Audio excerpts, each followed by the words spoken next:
எல்லாருக்கும் வணக்கம்.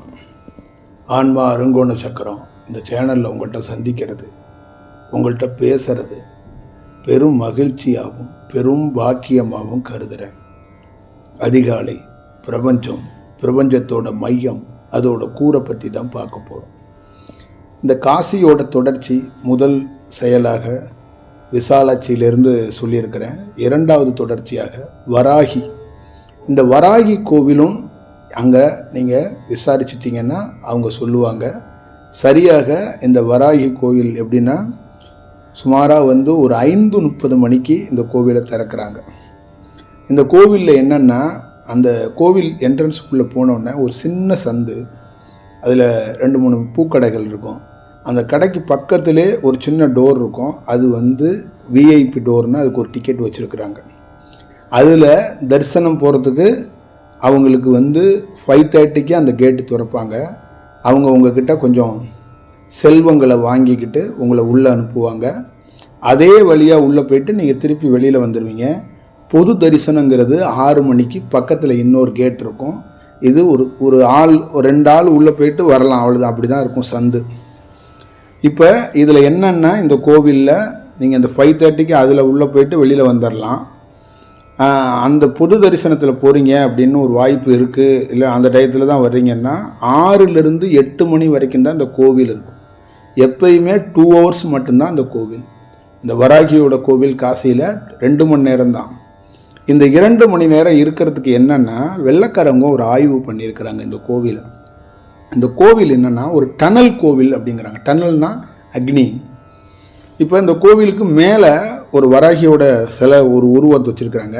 கீழே பார்த்தீங்கன்னா, கீழே உங்களுக்கு ஒரு சின்ன ஹோல் போட்டு அந்த அம்மாவுடைய கீழேயும் ஒரு சிலை வச்சுருக்குறாங்க. கீழே நீங்கள் கீழே போக முடியாது, அதனால் ஹோல்லேருந்து பார்க்கலாம் அந்த முகத்தை. பக்கத்தில் இன்னொரு ஹோல் வச்சுருக்காங்க, அந்த பாதத்தை பார்க்கலாம்.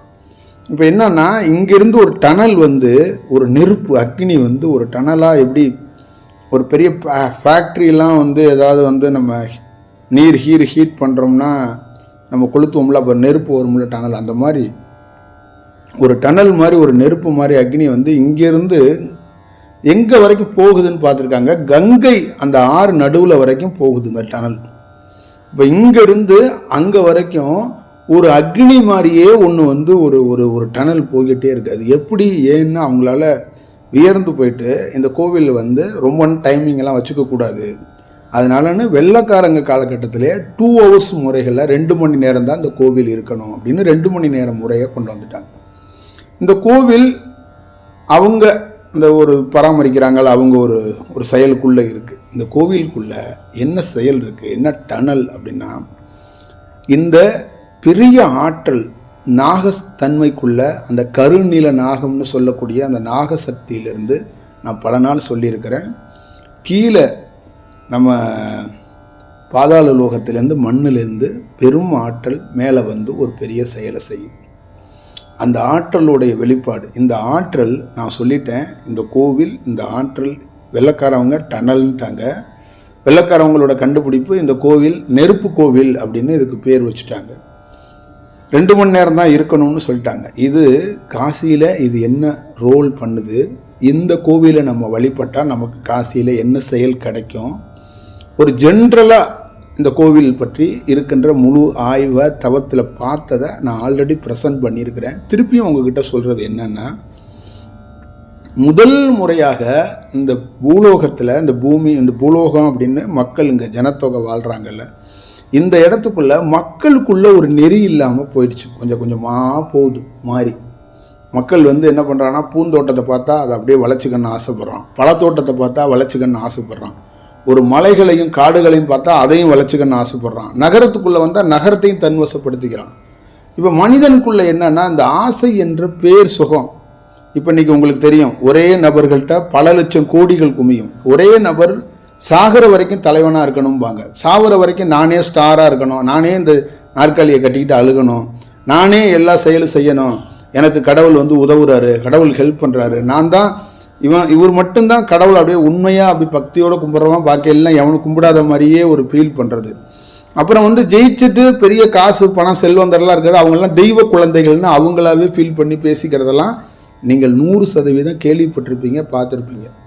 இப்போ நம்ம சென்னையில் எடுத்துக்கிட்டிங்கன்னா, தமிழ்நாட்டில் எடுத்துக்கிட்டிங்கன்னா, இந்தியாவில் எடுத்துக்கிட்டிங்கன்னா நிறைய பணக்காரங்க, நிறைய தொழிலதிபர்கள், நிறைய நடிகர்கள்லாம் நீங்கள் என்ன நினைப்பீங்கன்னா, தெய்வ குழந்தைங்க, இவங்கள்ட்டலாம் இவ்வளோ செல்வம், இவ்வளோ பேர் புகழ்லாம் இருக்குது அப்படின்னு.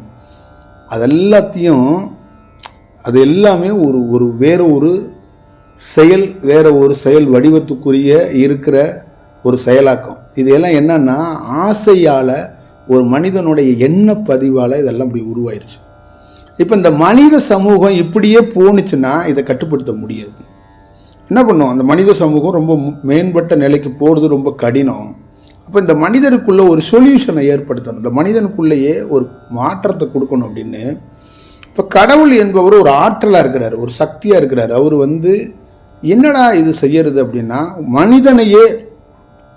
மனிதனாகவே பிறந்து ஒரு யோகியே மனிதனாக பிறந்து அவன் திருப்பி யோகியாகி அந்த மனித சமூகத்துக்கு நல்லது செய்யணும். அப்போ இதுக்கு என்ன பண்ணலாம் அப்படின்னா, ஒரு மனிதனாக பிறந்துடுறான் ஒரு யோகி, அவனுக்கு தியானம் வரணும், அவனுக்கு சக்தி கிடைக்கணும். அப்போ என்னடா பண்ணணும்னா, அந்த சக்திக்கு முதல் அடிப்படை சக்தி எதுன்னா ஒரு பெண் சக்தி தேவைப்படுது. அப்போ பெண் தன்மை கொண்ட ஒரு சக்தியை, பார்வதி தேவியை, ஆதிசக்தியை முதல் முறையாக அந்த நாகசக்தியாக இருக்கக்கூடிய கீழே பாதாள லோகத்திலேருந்து இந்த பூமியில் காசியில் தோற்றி வைக்கப்படுகிறது. இந்த உலகத்தில் இருக்கிற எல்லா பேரும் அடிப்படையாக நீங்கள் எழுதி சித்தர்கள், யோகிகள், மகான்கள், ரிஷிகள் யாராக இருந்தாலும் இந்த மனிதனாக பிறப்படுத்த அத்தனை பேருக்கும் முதல்ல எங்கேருந்து ஆசிகள் பெறணும், எங்கேருந்து ஒரு செயலாக்கம் பெறணும்னா இங்கேருந்து தான். இந்த ஆற்றல் இருக்குல்ல, இது அம்மாங்கிறோம், கடவுளுங்கிறோம், என்னன்னு சொல்கிறோம், இந்த ஆற்றல் தான் ஒரு பெரிய செயலாக்கத்தை கொடுக்க முடியும். அப்போ இந்த ஆற்றலை இங்கே தோற்றி வைத்துட்டாங்க. அப்போ மனிதனாக இருக்கிறவன் கொஞ்ச நாள் கழித்து காசி பக்கமோ என்கிட்ட வருவான் அப்படின்னா, ஒருத்தன் காசிக்கு வர்றான்னு வச்சுங்களேன், ஒருத்தன் இங்கேருந்து வந்துடுறான், காசியில் கங்கையில் குளிச்சுட்டு ஒரு இடத்துல உட்காந்து கொஞ்ச நாளைக்கு கண்ணை மூடிட்டு உட்காரும்போது இந்த டனல்லிருந்து ஒரு அக்னி, ஒரு ஏர், ஒரு ஆற்றல் அவனோட சுவாசத்துக்குள்ளே போய் அவனுக்கு ஒரு மாற்றத்தை ஏற்படுத்துது. அப்போ அவன் பரவசமாகி கண்முழித்து பார்க்கும்போது, என்னடா இப்படி ஒரு செயல், அவனுக்கு ஒரு புது அனுபவமாக பார்க்குறான். இந்த உலகத்தை எல்லாத்தையும் பார்க்குறான், ஏதோ சேஞ்ச் ஆகிட்டான். அவன் வரும்போது 1000 கற்பனைகளோட, இதயத்தில் அவ்வளோ பெரிய சுமைகளோடு வந்தவன் பெரிய சேஞ்ச் ஆகிட்டான். அப்போ இந்த இடமும் இந்த செயலும் நம்ம கண்ணை மூடிட்டு உட்காந்தா ஏதோ ஒன்று கிடைக்கிது, இந்த அம்மா கொடுத்ததாக அவன் கருதலை, ஏதோ ஒன்று கிடைக்குதுங்கிறத கருதிட்டான். இப்போ காசியை முடிச்சுட்டு திருப்பி வீட்டுக்கு போகிறான், பல நாள் உட்காந்து தவம் பண்ணுறான், காடுகள், மறைகள், குகைகள், அங்கே இங்கே அங்கங்கன்னு அலைகிற இடத்துல எல்லா இடத்துலையும் இந்த தவம் பெரிய மாற்றமாக அவனுக்கு வருது, பெரிய செயலாக அது நடக்குது. அந்த செயல் அப்போ பேர் அதிசயமாக, பேர் மாற்றமாக அவன் வாழ்க்கையில் நிகழுது. அப்போ அவன் பார்த்துட்டு பேர் ஆனந்தத்தை அடைகிறான். அப்போ ஒரு இடத்துக்குள்ளே உச்சபட்சமாக அவன் ஒரு பெரிய நிலையையும் அனுபவத்தையும் அடைகிறான். அப்போ தான் தெரிஞ்சுக்கிறான், நாமளே ஒரு சக்தி, நாம் இந்த மனித குலம் மேம்படுவதற்காக மனித அவதாரம் எடுத்து வந்திருக்கிறோம், ஒரு தாய் தந்தைக்கு மகனாக பிறந்திருக்கிறோம். அப்போ நாம் மேம்படணுங்கிறதுக்காக அந்த ஆதிசக்திங்கிற ஒரு ஆற்றலை காசியில் தோற்றி வைக்கப்பட்டிருக்கிறாங்க. அது சுவாசம் வழியாகவோ ஏதோ ஒரு வழியாக வந்தால் தான் நமக்கு உடலில் பருவ மாற்றமாகி உடலில் இருக்கிற அந்த நரம்புகள் மண்டலங்கள்லாம் மாறப்பட்டு உள்ள வள்ளலார் சொன்ன மாதிரி அந்த மரப்புகள்லாம் எடுக்கப்பட்டோன்னே நமக்கு என்ன தெரியுது, நம்ம ஒரிஜினாலிட்டியாக இந்த தாய்க்கும் இந்த தந்தைக்கும் ஒரு பணிக்காக வந்திருக்கிறோம். இவங்களுக்கு மகனாக மகளாக இந்த பூலோகத்தில் பிறந்திருக்க எத்தனை பேருமே ஒரு பணி செய்வதற்காகனோ இல்லை முன்ஜென்மத்தோட தொடர்புகளுக்காக மட்டுமே தான் பிறக்கப்பட்டிருக்கிறோம். இவர்களுடைய மகனோ மகளோ நாம் சொல்வது இல்லை, நம்மளுடைய ஒரிஜினல் செயல் வேற. இந்த உடல் எடுத்து இங்கே இருக்கிறது இந்த தற்காலிகத்துக்கு இவர்களோடு சேர்ந்து ஒரு கூட்டு பயணத்தையும் ஒரு கூட்டு செயலையும் செய்வதற்காக வந்திருக்கிறோம் என்பதை ஒரு யோகி அறிகிறான். ஒரு யோகி முற்றிலும் அறிந்துவிட்டு தான் என்னத்துக்காக இந்த மனித தோற்றத்தை எடுத்தோம், தான் என்ன பணி செய்ய போகிறோம் என்பதை அறிந்து கொண்டு அந்த பணியை துவக்கிறான். அவனுக்கு என்ன பணி கொடுத்துருக்கோ, அவன் ஒரு வைத்தியர்னா வைத்தியர் பணியை தொடங்குவான். அவனுக்கு என்ன பணி கொடுத்துருக்கோ அந்த பணியை மனித குலம் மேம்படுவதற்காக, மனித செயல் மேம்படுவதற்காக இந்த ஆசையை குறைத்துட்டு தன்னை மாதிரியே நீங்களும் யோகி ஆகலாம். அவன் போகிறான், நகரங்களில் போய் சந்தைகளில் போய் மக்கள் நின்றுக்கிட்டு அங்கங்கே வாங்குறாங்க பொருட்களை. அந்த மக்கள் பக்கத்தில் இவன் ஒரு குடியில் அமைச்சுக்கிறான். வீட்டெல்லாம் திறந்து வந்து இங்கே ஒரு குடியில் அமைச்சுக்கிட்டு அமர்ந்துருக்கிறான். அப்போ காலையில் 1 மணி நேரம் அதிகாலையில் உட்கார்ந்து சந்தை கூடிரும், நிறைய மக்கள் வருவாங்கள்ல. அப்போ வெகு சிலர் மக்கள்கிட்ட இவன் ஒரு உரை நிகழ்த்துறான். இந்த மாதிரி நான் சேஞ்ச் ஆகியிருக்கேன், இறைவன் ஒருத்தர் இருக்கிறாரு போகிறாரு. அவங்களுக்கும் அந்த காலகட்டத்தில் இறைவன்னா கல் சிலையாக இருக்கிறது அதெல்லாம் இருக்குது. நாமளே உள்ளுக்குள்ளே ஒரு மாற்றம் அடைய முடியும் இந்த செயல்னால் அவங்களுக்கு புரியலை. அப்போ வெகு சிலர் என்னன்னா இவரை பார்க்கும்போது ஏதோ ஒரு பரவசம், ஒரு ஈர்க்குதுன்னா சொல்ல தெரியலை. ஒரு என்னமோ நம்ம வளர்த்த ஜீவன்கள் வீட்டில் நாயோ குரங்கோ ஏதோ ஒன்று நீங்கள் செல்லமாக வளர்த்துட்டிங்கன்னா அது உங்கள் பின்னாலே நடக்கும்ல, அந்த மாதிரி வெகு சிலருக்கு அந்த மார்க்கெட்டில் அந்த சந்தையில் அவங்களுக்கு மாற்றம் ஏற்படுது. அப்போ அவங்க என்ன பண்ணுறாங்கன்னா இவர்கிட்ட டெய்லி கதை கேட்கறதுக்காக வந்து உட்காந்துக்கிறாங்க. காலையிலே வந்து கதை கேட்கறதுக்கு அமர்ந்துடுறாங்க. இப்போ 10 பேர் ஆனாங்க, 20 பேர் ஆனாங்க, 25 பேர் ஆனாங்க. இந்த கதைகள் இவர் சொல்வதை கேட்டுட்டு கதை கேட்க வந்தவங்க ஒரு அனுபவமாக மாறுறாங்க. அப்போ ஒரு லைஃப்பை வந்து வேற ஒரு பேட்டர்னில் பார்க்க வர்றாங்க. அப்போ அவர் என்ன பண்ணுறாரு, ஒரு கடையை க்ளோஸ் பண்ணிடுறாரு. அந்த நகரத்துக்குள்ளே இருந்த சில செயலெல்லாம் க்ளோஸ் பண்ணிவிட்டு அவர் விரிவுபடுத்தியிருந்தார் அந்த தொழிலை. அது எல்லாத்தையும் சுருக்கிக்கிட்டு தனக்கு என்ன வேணும், தனக்கு என்ன வேலை, தனக்கு என்ன செயலாக்கம், தனக்கு இந்த பணி தேடணும், இதுக்கு தடைப்பற்றக்கூடாது. ஏதோ ஒன்று உள்ளே இருக்குது, ஒரு ஈர்ப்பு இருக்குது, ஒரு சக்தி இருக்குது, அதை அறிஞ்சிக்கணும். அப்போ நம்ம தொழிலை விரிவுபடுத்திகிட்டே போனோம்னா தொழில் தான் விரிவடையும், நம்ம யாருன்னு நம்மளை தெரிஞ்சுக்க முடியாது. ஆனால் தொழில் விரிவடையும் போது ஒரு சந்தோஷம், ஒரு பேரானந்தம் இருந்துச்சு. ஆனால் அதை தாண்டி ஒரு சந்தோஷமும் பேரானந்தமும் இது கொடுக்குது. இதுக்குள்ள சலனம் இல்லை, இதுக்குள்ள எந்த கெட்ட எண்ணமும் தோன்றலை. ஒருத்தர் கெடுக்கணும், ஒருத்தர் கொல்லணும், எது பசி எதுவுமே இல்லை. பேசாமல் உட்கார்ந்துருந்தாவே போதும்னு தோணுது. இப்போ இதை தாண்டி என்ன ஒரு செயல் நமக்கு கிடைச்சிட போகுதுன்ட்டு இந்த மாதிரி அங்கே இருக்கிற நிறைய பேர் சேஞ்ச் ஆக ஆரம்பிச்சிட்டாங்க. இப்போ இந்த யோகி அப்படியே குடிபெயர்றாரு, அடுத்தடுத்த நகரங்களுக்கு குடிபெயர்றாரு. போய் அங்கங்கே இந்த மாதிரி செயலாக்கத்தை பரப்பிக்கிட்டு இருக்காரு. இப்போ இவன் எல்லாம் அனுபவம் பெற்றவன்லாம் ஒவ்வொருத்தனா என்ன பண்ணுறான், அடுத்தது காசிக்கு அங்கங்கன்னு வர தொடங்குறான். அப்போ அங்கே இருக்கின்ற அந்த ஆற்றல்களும் அவனுக்கு கிடைக்கப்படுகிறது. அப்போ பெரிய இந்த உலகம் சேஞ்ச் ஆகிறதுக்கு இந்த யோகிகள் வந்து ஒரு பெரிய மாற்றத்தை, ஒரு செயலாக்கத்தை செய்கிறாங்க. அப்போ அவருடைய பணி முடிஞ்சோடனே அந்த முதல்ல தோன்றினார்ல அவர் சமாதிக்கு போயிடுறாரு. அப்போ அவர் ஆயிரக்கணக்கான சீடர்களை உருவாக்கி விட்டுட்டு போயிடுறாரு. அப்போ ஆயிரக்கணக்கான சீடர்களும் இந்த பணியை எடுத்து செய்கிறாங்க. திருப்பியும் இந்த பணியில் அவங்கள்ட்ட போதிய சக்தி கொஞ்சம் பெற்றிருந்தவங்க, அறகுறையாக பெற்றிருந்தவங்களால திருப்பியும் எடுத்து நிப்பாட்ட முடியலை. கொஞ்ச நாள் ஆனோன்னே இது சோர்வு அடைஞ்சிருது. அந்த யோகியோடைய ஃபோட்டோவை வச்சு வழிபட்டு பார்க்குறாங்க, சிலையை வச்சு வழிபட்டு பார்க்குறாங்க, திருப்பி ஒரு கிரிப்பு கிடைக்கல. திருப்பி வர்ற மக்கள் அடுத்த செக்டரில் வர்றாங்கல்ல, அந்த மக்களுக்கெல்லாம் போதனை பண்ணுறதுக்கு குருநாதர் இல்லை, ஒரு செயல் இல்லை, என்ன பண்ணுறதுன்னு அவங்களுக்கு தெரியலை. அப்போ சோர்வு அடைஞ்சு திருப்பியும் அவங்க இதில் ஒன்றும் இல்லைப்பா, கடவுள் இந்த சித்தர்கள்லாம் ஒன்றும் இல்லை, சும்மா ஏதோ உங்கள் பசங்கள்லாம் சொல்லிட்டு கிடக்குறாங்க அப்படின்னா அவங்க பணியை செய்ய போயிடுறாங்க. அப்போ மீண்டும் திருப்பியும் ஒரு யோகி வேற எங்கேயோ ஒரு இடத்துல மனித அவதாரத்தில் பிறக்கிறான். அப்போ பிறந்து திருப்பியும் தன்னுடைய பணியை இந்த மக்கள் குலத்துக்கு மேம்படுவதற்காக ஒரு பணியை செய்கிறான். இப்படி இந்த பணி நடப்பதற்காகவும் இந்த மக்கள் குலம் மேம்படுவதற்காகத்தான் இந்த வராகி என்ற இந்த மாபெரும் சக்தியை இந்த உலகம் முழுக்க இருக்கின்ற அறிவியலாக சயின்ஸாக பாருங்கள், மனித குலம் மேம்படுவதற்காக ஒரு மனிதனாக இருக்கிறவனை கடவுளாக மாற்றுறதுக்கு ஒரு சக்தியை தோற்றி வச்சிருக்கிறாங்க. அப்போ ஒரு சக்தி அது உங்களை என்ன பண்ணும், கடவுளாக கூட மாற்றிடும். அப்படியாப்பட்ட சக்தி எங்கே முதல் முறையாக தோன்றி இருக்கிறது அப்படின்னா காசியில் வராகியோட கோவில். அந்த கோவிலுடைய சக்தியை வெள்ளைக்காரவங்க என்ன சொல்கிறாங்கன்னா நெருப்பு. நீங்கள் இப்போயும் வந்து இங்கே நீங்கள் அந்த கோவில் இருக்கிற இடத்துல கேளுங்க, இந்த கோவிலுடைய வரலாறை பாருங்கள்.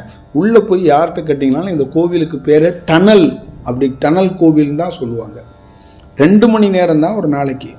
அப்போ இந்த இடத்துக்குள்ளே நீங்கள் எவ்வளோ துன்பங்கள் துயரங்கள் எது இருந்தாலும் இந்த இடத்துக்குள்ளே வந்து நீங்கள் ஆத்மார்த்தமாக ஒரு வேலையை தொடங்கி இந்த காசிக்குள்ளே இருக்கும்போது ஞானத்தை தேடுறவனுக்கு இந்த இடத்துக்குள்ளேருந்து அந்த அம்மா ஆசீர்வாதம் பண்ணுறதுன்னா அந்த அம்மா காட்சி கொடுக்காது, நீங்கள் கற்பனை பண்ணக்கூடாது.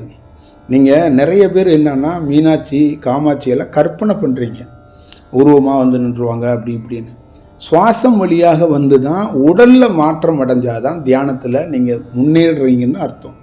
இந்த சக்ஸஸ் அப்படின்னு சொல்லக்கூடிய தியானத்தில் என்னென்னா, ஒரு நாடியோட ஒரு நாடி சேரணும், ஒரு நாடியோட ஒட்டி பிடித்திருக்கின்ற அந்த சதை, அந்த கொழுப்பு, அந்த செயல் அது உருகி விலகணும். இப்போ அறிவியலாக சயின்ஸாக உடலுக்குள்ளேருந்து பெரிய ஒரு தேக மாற்றம் அடைஞ்சாதான் ஒருத்தனுக்கு ஞானம் என்பது சித்தியாக இருக்குன்னு அர்த்தம். அந்த ஞானத்துக்குள்ளே ஒரு பெரிய பணியை செய்ய போகிறான், அந்த பேராற்றலோடு செய்ய போகிறான் அப்படின்னா, இந்த கடவுள் என்பது பேராற்றல் சக்தி. அப்போ இந்த இடத்துக்குள்ளேருந்து இந்த ஞானத்தை பகிர்கின்ற, ஞானத்தை தேடுகின்றவர்கள் வரும்போது ஆத்மார்த்தமாக சும்மா அங்கே போயெல்லாம் உட்கார முடியாது. 5 நிமிஷம் கூட உங்களுக்கு அலோடு கிடையாது. தியானம்லாம் உள்ளே பண்ண முடியாது. உள்ளே போய் அப்படி பார்த்துட்டு வெளியில் வந்து இங்கே என்னென்னா சரணாகதி தத்துவமாக எங்களுக்கு நீங்கள் எனக்கு ஒரு வழிகாட்டணும் அப்படின்ட்டு போய் பார்த்துட்டு வெளியில் வந்து அந்த தாயை நினைத்து நீ எந்த இடத்துல வேணாலும் காசிக்குள்ளே உட்காந்து தியானம் பண்ணலாம், உன் வீட்டில் கூட பண்ணலாம். நீ இதுக்குள்ளே வரும்போது ஒரு ஞானத்துக்காக ஒரு மனிதனை இறைவனாக மாற்றக்கூடிய வல்லமைக்காக தோற்றுவிக்கப்பட்ட ஆற்றல் இந்த ஆற்றல். இதே ஆற்றல் ஒரு மனித சமூகத்துக்குள்ளே இருக்கின்ற எத்தனையோ செயல், வம்பு, வழக்கு, கோர்ட்டு, இந்த மாதிரி சிக்கல், இடியாப்ப சிக்கலில் கிடக்கிற மனித சமூகத்துக்குள்ளேயும் இந்த பேராற்றல் உனக்கு ஒரு செயலை மாற்றியும் கொடுத்துட முடியும். வெறும் ஞானத்துக்கு மட்டும் உரியவளா இந்த வராகி? ஞானத்துக்காக மட்டுமே தோற்றி வைக்கப்பட்டதுன்னா ஞானத்துக்காக மட்டும்தான் தோற்றி வைக்கப்பட்டது. ஆனால் இந்த வராகிக்குள், இந்த ஆற்றலுக்குள் என்ன தன்மை இருக்கிறது என்றால், அவனுடைய செயலாக்கத்தையும் அவன் ஞானம் அடைவதற்கு லேட்டாக காலதாமதமானா கூட அவன் வாழ்க்கையை கொஞ்சம் நெறிப்படுத்துவதற்கான வாய்ப்பையும் இந்த ஆற்றலாக இருந்து செய்யறதுக்கு வாய்ப்பு இருக்குது. அந்த ஆற்றலை பெறுவதற்கு நீங்கள் முயற்சிக்கணும். அது ஆத்மார்த்தம் இருந்தால் தான் அது நடக்கும். நான் சொல்லிட்டேங்கிறதுக்காக இந்த ஜோசியக்காரவங்க சொல்லிட்டு அகத்துக்கீரை எடுத்துகிட்டு போய் மாட்டுக்கு கொடுக்குற கதையா? இந்த எள்ளு என்ன பாவம் பண்ணுச்சோ தெரில, இந்த கோயில் வாசலில் எள்ளு விளக்கை ஏற்றியே அந்த எள்ளு என்ன எள்ளு தான் போய் எங்கேயாவது உளுந்து அழுகணும். அந்த எள்ளு விளக்கம், அந்த சனீஸ்வரன்லாம் என்ன பாவம் பண்ணாங்கன்னு தெரியல. இந்த நல்லெண்ணெயை தூக்கிக்கிட்டு இந்த என்னைக்கு தான் இதுக்கெல்லாம் சுதந்திரம் கிடைக்க போகுது, என்னைக்கு தான் அந்த எள்ளெல்லாம் நான் காப்பாற்ற போகிறேன்னு எனக்கே தெரியலை. இந்த எள்ளு, இந்த அமாவாசைக்கு எனக்கு பூசணிக்காய் உடைக்கிறது, இதுக்கெல்லாம் இந்த இந்த தாவரத்தெல்லாம் என்னைக்கு காப்பாற்றுவோம், இதுக்கெல்லாம் என்னைக்கு விடுதலை கொடுப்போம் அப்படின்னு தெரியலை. இந்த பாவத்தை வந்து எவ்வளோ நாள் தான் மனித குலம் செஞ்சுக்கிட்டு இருக்கோம்னு எனக்கு ஒன்றும் புரியலை. இப்படி ஒரு செயலெல்லாம் நீங்கள் வந்து செய்யக்கூடாது. படையெடுத்து வந்து அந்த மாதிரி ஒரு வேலையெல்லாம் செய்யக்கூடாது. இது வந்து ஆத்மார்த்தமாக இருக்கும்போது ஒரு மனிதனை ஒரு நல்லவனா கெட்டவனான்னு பார்த்துக்கிட்டு வேலை கொடுப்பாங்கள்ல, அந்த மாதிரி எல்லாம் தாண்டி நீங்கள் ஆத்மார்த்தமாக இந்த பணியை செஞ்சீங்கன்னா அது உங்கள் சுவாசத்துக்குள்ளே ஊடுருவாத வரைக்கும் தான் பிரச்சனை. ஊடுருவிச்சுன்னா அது ஏதோ ஒரு பணியை உங்களுக்கு சிறந்த பணியை செஞ்சு கொடுத்துரும். ஆமாம், அது ஒன்று. இந்த ஞானத்துக்கு உலகத்திலே ஞானம் அப்படின்னு ஒன்று எழுதுனீங்கன்னா ஒரு மனிதன் தியானத்தில் மாற்றம் அடைகிறான்னா இந்த சக்தி மட்டும்தான் முதல் சக்தி.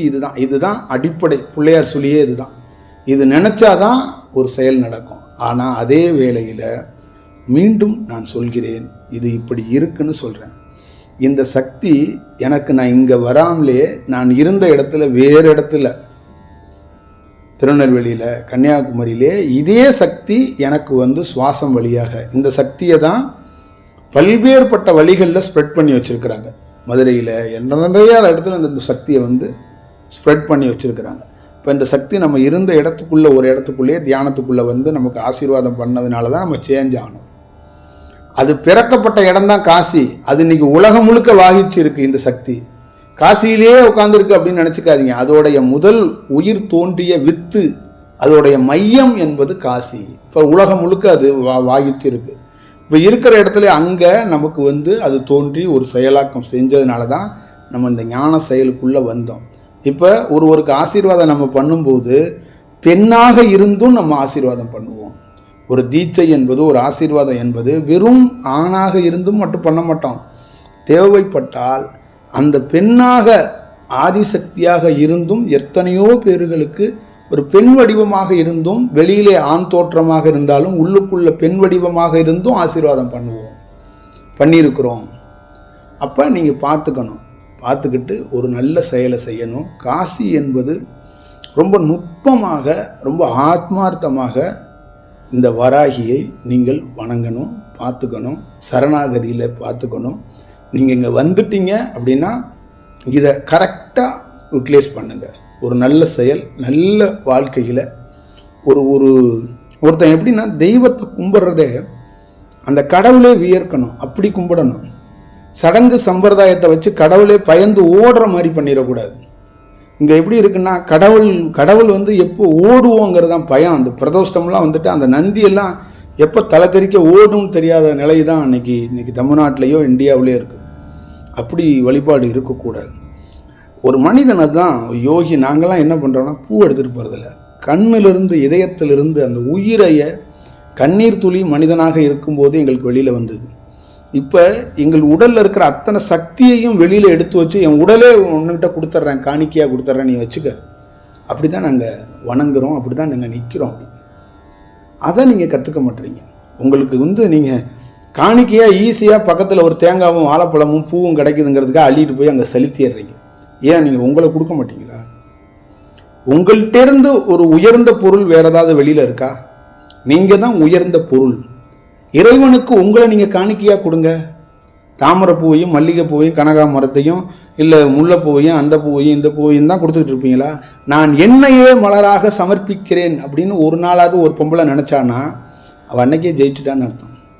அன்னைக்கே ஜெயிச்சுட்டா.